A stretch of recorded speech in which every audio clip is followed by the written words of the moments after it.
So for step 11, attaching the rear bulkhead, well, you can see that we've got this E10 piece that's going to be attached with these 4 screws onto the back of the bulkhead, but you can also see that there's these MA16 screws that need to go into the backside of that piece.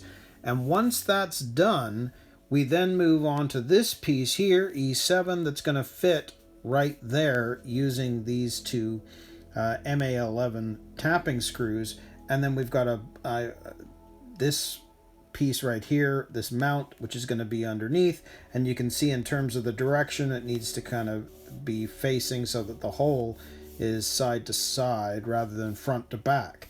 So here are all of the screw pieces that we need here, and then of course there's our E10 and E7 piece. So I'll set this up and we'll put it together.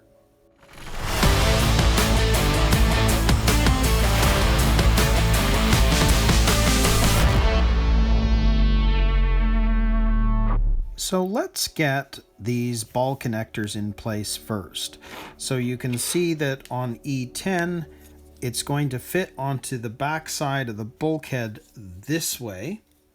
So the screws, these connectors, need to go onto the inside hole on the back side here. So if I grab a box wrench, I'm going to put it into there just like I like to do, and it's going to go on the inside one.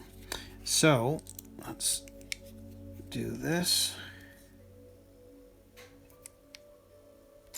And I'm just going to make sure it's going in fairly level.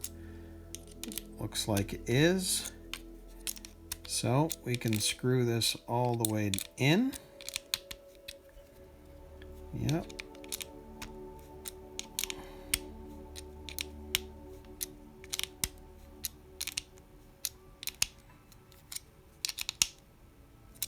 Now, again, because this is going into the plastic and these are not tapping screws, they're just regular threaded, I'm not over tightening here, because if you do it too much, you could find that this would strip out. But there's one of them in the right position. So we're going to do the same thing with the other side. Stick that in there. And let's make sure that we get this going in fairly level. Not quite, so I'll just back this out a bit. Make sure now it is. Now that's correct.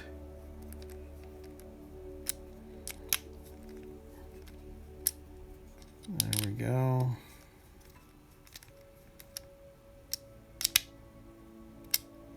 So again, I'm just going to make sure that it's definitely in, but I don't want to over tighten in case that strips out. There we go. So there are the 2 ball connectors in place. So now you can see that we're going to use these MA7 screws, and we're going to screw this onto the back side of the bulkhead. And you can see that the way this is done, you can see there are sort of like a raised area around those 4 holes. Well, that's because it's going to go around these 4 holes here that you can see. So that's going to sit there. And if you get it into place just like that, it'll just fit on nice and easy. So we'll grab the 4 screws and we'll screw this in place. So we've got 1 in there, so let's screw that in. Actually, that's not the right screwdriver. I'm going to use the other one. There we go. Yeah, that feels better. So we're just going to go around here and screw them in. And again, because there's 4 screws and it's kind of going around the whole thing, I'm not screwing any one screw down first. They're all going to be screwed in just to make sure that there isn't anything binding and that they'll all go in properly. So I'm just going to go around and make sure everything's fine.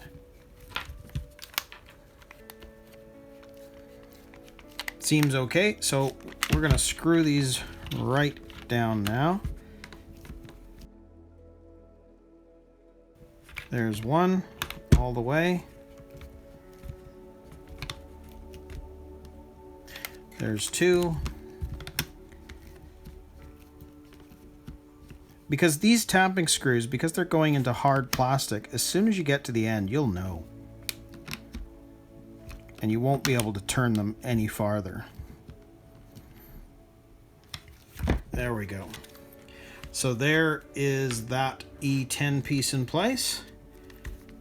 So now we just need to grab the E7 and we're going to start attaching that to that piece. So with this E7 piece, I think what we'll do is let's get this hex mount on first, and I can do it the same way. I'll use the box wrench here, but you can see that this is going to fit onto this that way, just like that. That's how it's going to sit. So knowing that, we're going to put the mount on the underside, which is going to go into that hole right there. So let's screw that into there. And I'm just making sure, actually it's not too bad. It's gone in pretty level, but I'll just make a slight adjustment here. Yeah, there we go. So we'll just screw this in all the way.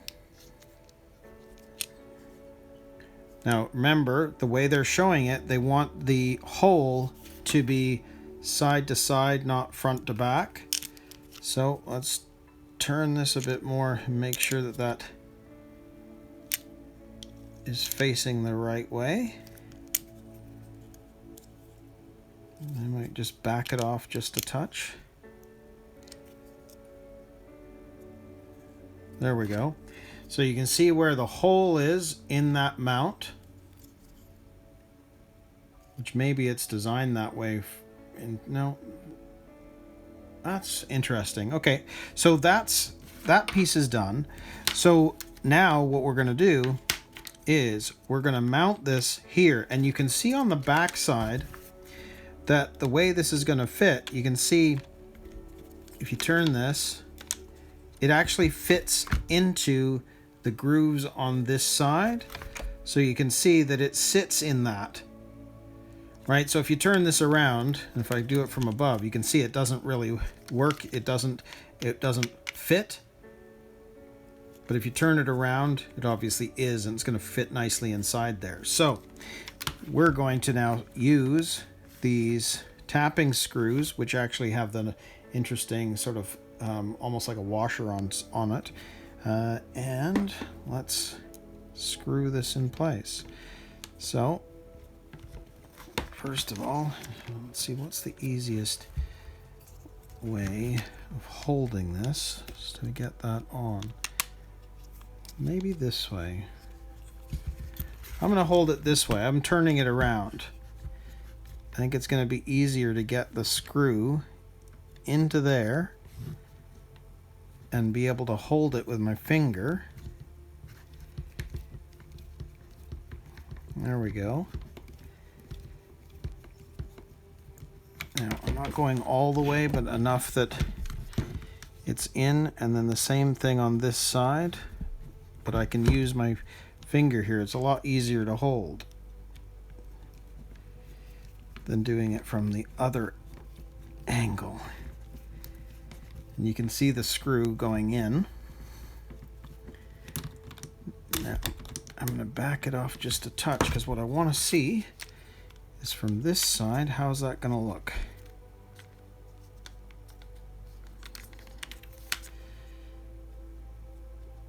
Yeah.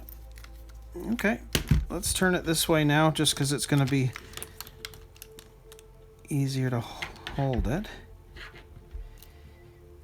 And I'm just going to go back and forth here.